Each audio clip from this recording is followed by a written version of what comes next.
They are places of beauty that inspire creativity and passion. But what can our gardens tell us about our culture? When it came to grand designs and ambition in 17th century Europe, nobody did it quite like the French. I'll visit the garden that was a blueprint for Versailles. Over in China, Igor uncovers the secrets of one of the country's finest gardens.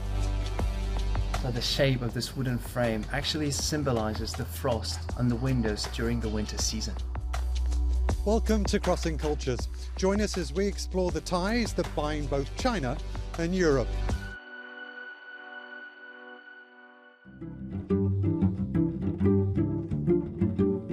Symmetry, precision, control over nature. There's nothing quite like a French garden. But Vaux-le-Vicomte, just southeast of Paris, is special. That's because it was the first commission of André Le Nôtre, the father of formal French garden design. To know more, I'm speaking to Alexandre, one of the chateau's co-owners. What was André Le Nôtre striving to achieve with this garden?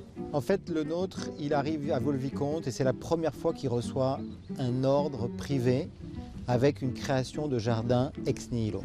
C'est son rêve. Il va donc réunir à Vaux-le-Vicomte tout son génie, toute son expertise qui vont faire à Vaux, qui va écrire à Vaux la grammaire du jardin à la française. Commissioned in 1656, Vaux-le-Vicomte belonged to France's then fabulously rich and ambitious finance minister, Nicolas Fouquet.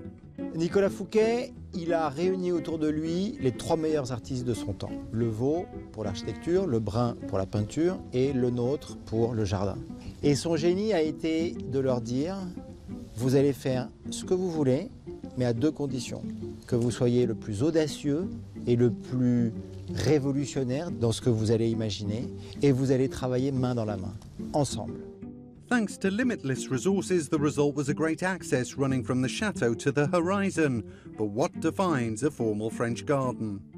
Pour moi, la meilleure des définitions, c'est que enfin, on considère l'élaboration de la maison et du jardin ensemble. L'un ne va pas sans l'autre, l'autre ne va pas sans le premier, ce qui est une formidable illustration ici à Vaux-le-Vicomte.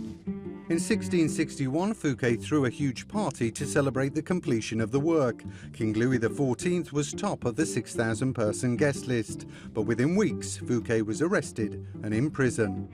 To what extent was the house and the garden a statement of power and a provocation for the king? Nicolas Fouquet était l'homme le plus puissant du royaume le soir de cette fête du 17 août. Et il a montré, grâce à Vaux-le-Vicomte, son goût, sa puissance et sa fortune à la France entière. Le roi va être véritablement inspiré de ça et il va faire la même chose. Il va prendre les mêmes artistes, il va construire Versailles 10 fois plus grand et il va montrer au monde entier « I'm the boss ». And you don't mess with the boss. Fouquet never saw Vaux-le-Vicomte again, remaining in prison until his death. But for Le Nôtre, it was a springboard. Not only did the king task him with the gardens of Versailles, but his formal French style would be copied across Europe. Now, from the structured beauty of Vaux-le-Vicomte here in France, let's head to Suzhou in China to uncover a very different approach to landscape design. Igor has more.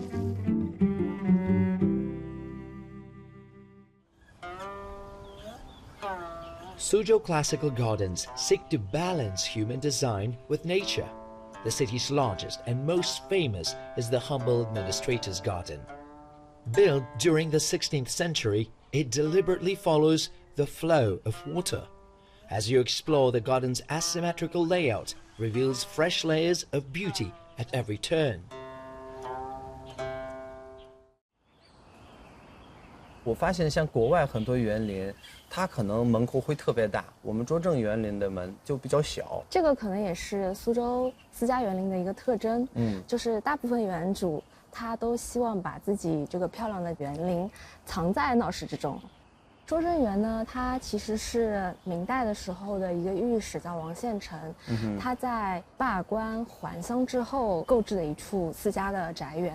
可以找到平静感觉的一个地方。对对对，中国人呢自古以来就有天人合一的这么一种哲学观，在私家园林当中更加彰显了这个特征。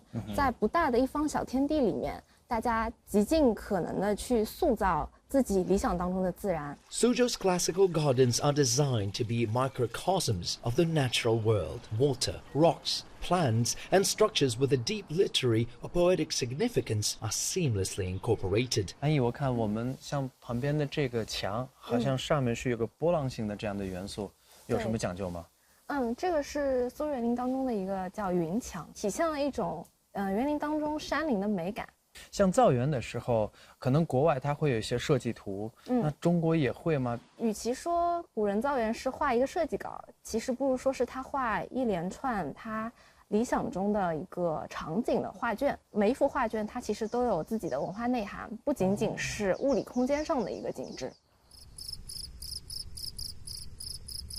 Exploring the classical garden at night also introduces a new dimension, with enhanced light shows, projections, and opera, creating an immersive experience. Designed by the renowned architect I.M. Pei, Suzhou Museum reinterprets traditional elements of the city's classical gardens. 苏博里面它运用了什么样的就是古典园林的元素啊？苏州博物馆呢，它有别于常规的大型的这种集中式的博物馆，它采用的是一种院落式的布局，这个和我们古典园林的布局就是相得益彰。我也发现，就是无论是传统的园林，还是现代的像我们这样的一个博物馆，水是非常核心、很重要。它有什么样的含义吗？在园林当中，水面和水域是非常重要的一个设计元素。那它与周边的景致可以更好的融合在一起，并且呢，也对空间进行了延伸。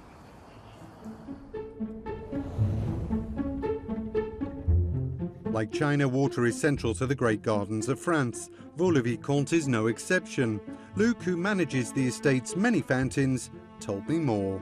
What are the key characteristics of a French garden and why is water such an important element? Alors l'eau est un élément très important et crucial dans les jardins à la française, car les caractéristiques principales du jardin à la française, c'est jouer sur les perspectives, les grands axes, la profondeur du jardin, et l'eau est cruciale à ce niveau-là. Ouais. And what's unique about the fountains here? Ici, les fontaines à Vaux-le-Vicomte ont la particularité de ramener la complexité, le savoir-faire dans la maîtrise de l'eau pour justement montrer la valeur du jardin, l'importance et la notoriété des propriétaires de sites. Plus il y avait d'eau et d'effet d'eau, plus grand était le jardin et plus beau il était. Well, what a tremendous contrast between the harmony with nature we saw in China to the grandeur of this beautiful garden here in France. For now, that's it from all of us on Crossing Cultures. Until the next time, thanks for watching.